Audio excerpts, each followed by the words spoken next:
aprendendo pela prática a trabalhar com estes recursos, percebendo que pode combinar tempos, espaços, tecnologias, pedagogias, e por isso é que eu acho que não importa se estamos a falar de uma aula física, se estamos a falar de uma aula virtual, nós podemos fazer um mundo de coisas em diferentes espaços. Já não é mais preciso ficarmos limitados, por exemplo, uma Moodle, que é fantástica para muita coisa, que é maravilhosa, mas que a partir dela nós podemos ir para muitos outros mundos. Nós podemos fazer os nossos alunos viajarem no tempo,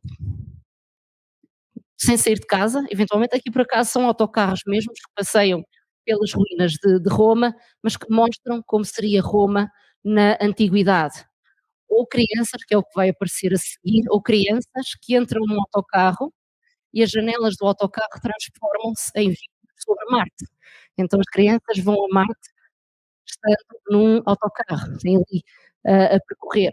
Mas nós temos, ah, para os mais novos e não só, programas, videojogos que permitem, eu tive alunos que fizeram jogos no Roblox para os alunos deles, depois, contarem histórias através ou criarem jogos através do Roblox.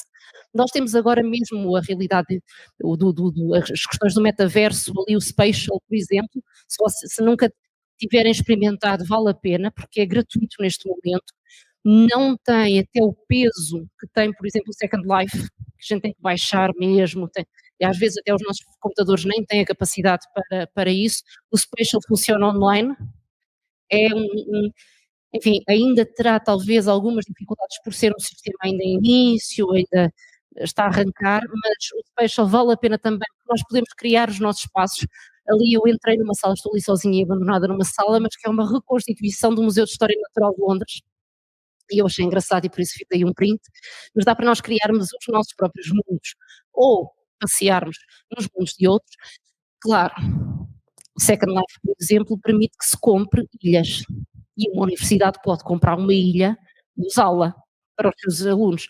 Claro que isso, até em termos de segurança, é muito melhor do que eu andar com os meus alunos a passear pelo Spatial, assim, à minha vontade, sozinha.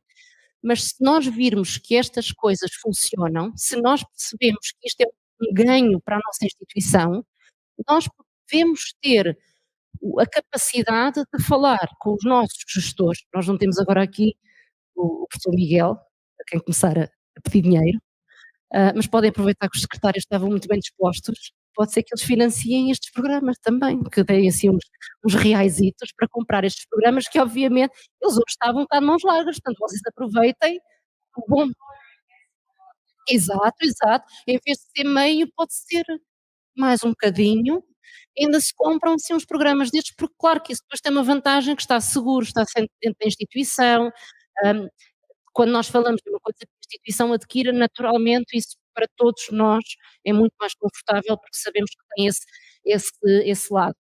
Mas, por exemplo, até aqui o Como Space eu acho o máximo e gosto de usar com os meus alunos também quando fazemos algumas atividades digitais, que em vez de ser aquela síncrona só dos retângulozinhos do Meet ou do que for a plataforma que usamos, aqui a gente às vezes até está na sala de café.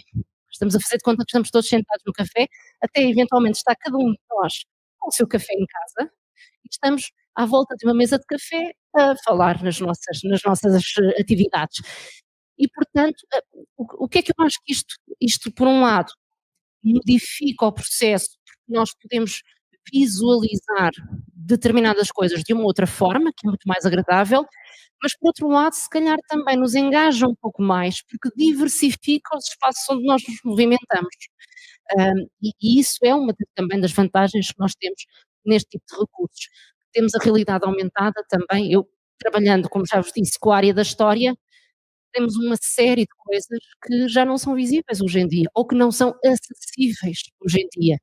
E portanto, aqui fisicamente no espaço podemos visitar algumas coisas, mas aquele projeto que dizia na minha biografia, que eu estou agora a coordenar, que é o projeto das cenarizações das cidades do norte da Lusitânia, é uma região de Portugal que tem algumas cidades romanas e que nós estamos a passar para 3D alguns edifícios dessas cidades, duas em particular, e isso permite, por um lado, permite que o visitante que lá vá tenha esta experiência de perceber dos eu brinco com os meus colegas da arqueologia, dos calhaus que estão no meio do chão, das pedras que estão no chão, os alunos conseguem perceber o que é que aquilo antigamente era.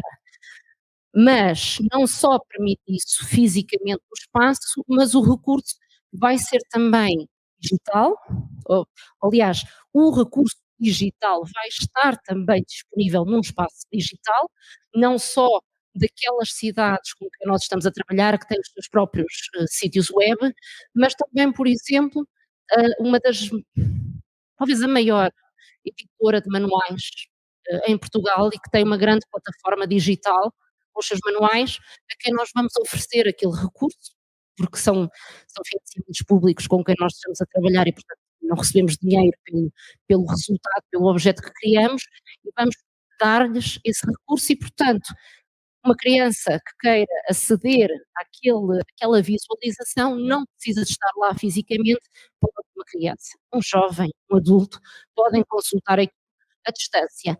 Eu posso também utilizar videojogos, como é o Assassin's Creed, para fazer tantas coisas, hã, porque tem uma qualidade gráfica brutal e tem sendo um videojogo comercial, tem uma equipa técnica por trás de geógrafos, linguistas, historiadores, obviamente os programadores, claro, mas toda uma imensa equipa que preparou recursos, tendo em conta a área educativa, porque houve uma pressão nos Estados Unidos de professores para criar versões educativas daquele videojogo, sobretudo ter viagens curtas, tarefas curtas passíveis de ser feitas numa sala de aula, por exemplo, mas eu também posso, eu brinco muito com os professores de educação física, que às vezes me dizem que não querem saber do digital para nada, que não lhes interessa, porque eles são pessoas do físico, não é, da aula presencial física, como é que eles vão dar educação física online?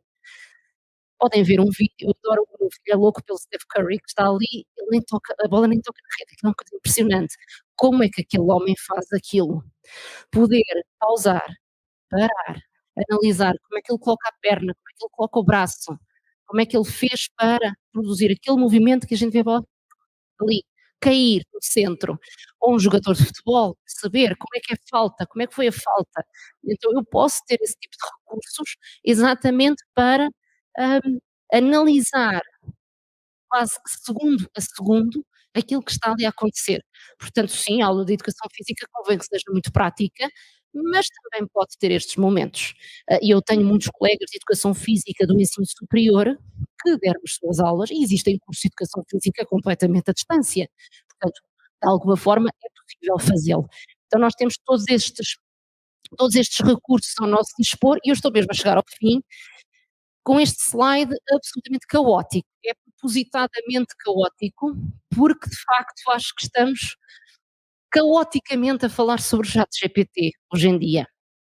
E instalou-se um pouco o pânico e nós temos de tudo, desde o professor que acha que aliás, desde aquele que faz de conta que isto não existe e opta por ignorar a existência destes modelos de linguagem, baseada em inteligência artificial.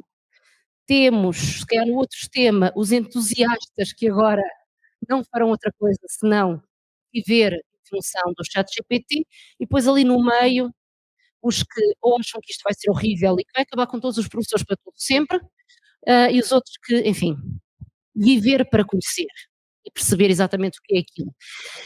Eu encontrei uma entrevista, eh, aqui não tem a data, mas a entrevista terá 15 dias no máximo, talvez, do jornal El não, é do El Mundo, eu ia dizer El País, do El Mundo, que entrevistou um professor da Universidade Complutense de Madrid o topo da entrevista é isto: o professor universitário que voltou ao exame tradicional. E citação do professor: "Mandar trabalhos não serve porque os alunos usam o ChatGPT". Então depois é toda a entrevista em que o senhor diz que vai voltar apenas a fazer exames escritos em papel.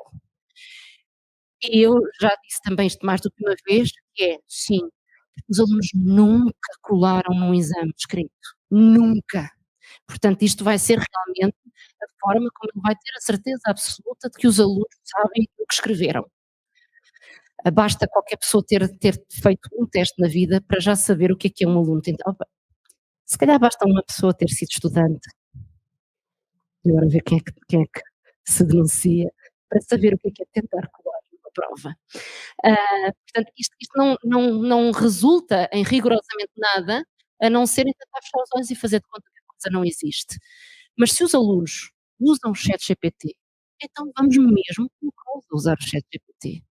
Os meus alunos este ano vão ter que fazer uma pergunta ao chat, vão ter que pedir que ele planifique uma aula e vão ter que criticar aquela aula.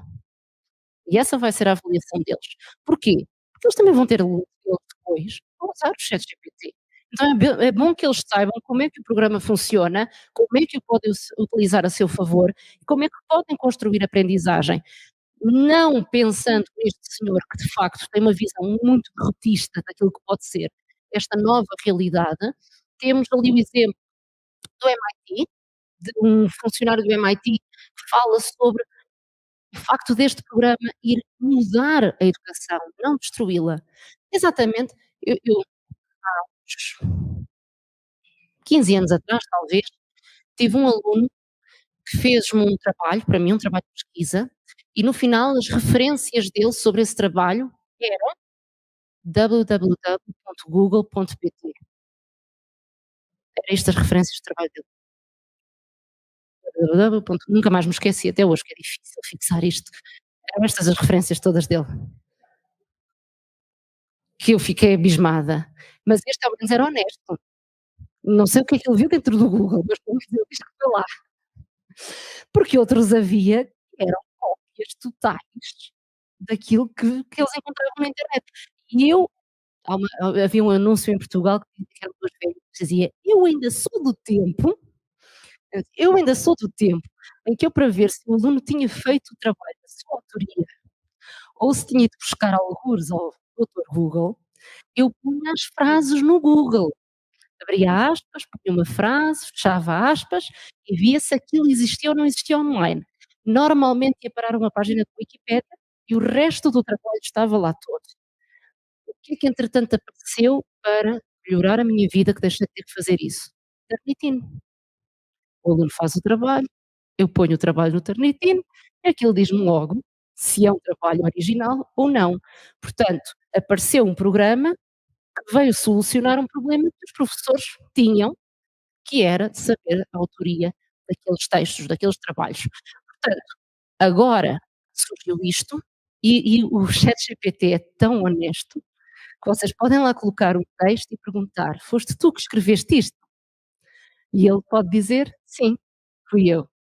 Portanto, até nisso, nós podemos salvaguardar a nossa, enfim, a nossa perspectiva sobre os alunos. Mesmo na Universidade de Cambridge também, a ideia de se envolver com o ChatGPT de forma significativa, ou usando como uma tecnologia de apoio, portanto, usando aquilo que pode trazer, não pensando que o melhor é excluir e não utilizar e não falar no assunto. Até porque aquilo que eu fiz, hã, para preparar esta conferência, exatamente, não coloquei aqui tudo porque o texto ainda era grande, mas eu perguntei que que me desse 5 exemplos de recursos digitais que podiam ser usados para apoiar o desenvolvimento de metodologias ativas de aprendizagem no ensino superior. Eu dei-me 5 exemplos, não me recordo exatamente o que era, mas interessantes, mas no final escreveu isto: "Lembre-se que não existe uma solução única que atenda a todas as necessidades.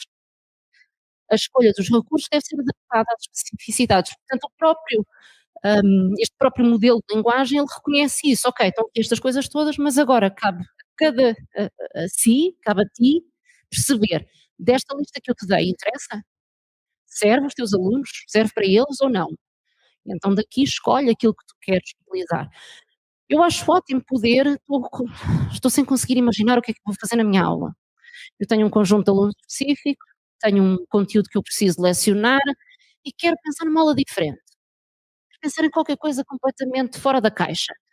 Faço a pergunta, e pode ser que até me dê boas ideias sobre aquilo que eu posso fazer na minha aula. Isso não diminui a minha presença docente, nem a minha capacidade e competência. Eu simplesmente agrego a mim, quase como os Siemens falavam-nos no conectivismo, e que o meu conhecimento é tão maior quanto mais alargada é a minha rede, porque eu não tenho que saber de tudo, eu basta-me Estar rodeado, eu há tempos estava numa conferência em que a colega que me estava a moderar era uma professora de espanhol, e eu usava exatamente isso como exemplo, eu não tenho que saber espanhol, eu tenho que saber se eu tenho um texto em espanhol que eu preciso ler, eu sei que a minha colega é muito boa no espanhol, então eu posso mandar para ela o texto e pedir-lhe: "Traduz-me isto, por favor", e ela faz isso. Ou posso mandar para o ChatGPT e ele traduz também. Portanto, posso fazer isso. Então eu não sou menos boa na minha prática, porque eu faço uso disto que está ao meu dispor. Eu se calhar até sou melhor, porque eu sei ampliar os meus conhecimentos a partir de uma coisa que está ali, grátis, e que nos pode perfeitamente, auxiliar. E já tem sido isso que eu tenho dito agora aos meus novos alunos deste ano: "Usem, aprendam a usar, isto vai-vos ser útil". E aqui que estamos todos do lado de todos, somos há aqui algum estudante? Tem estudante? Estudante vai tapar agora os ouvidos, e a gente vai acreditar que quem está a acompanhar online e for estudante vai tapar os ouvidos também, porque vai haver uma altura em que eles vão corrigir os nossos trabalhos todos. A gente não tem que dar nota. Esta esta coisa dá as notas por nós, sem falha, ou se calhar só com 95% de falha. Portanto, é ótimo para a nossa vida, por isso há que pensar nas vantagens que nos traz e não nos problemas que podem existir, sim, mas a gente põe um sorriso e resolve de alguma forma. Eu acho que com isto eu termino. Muito obrigada.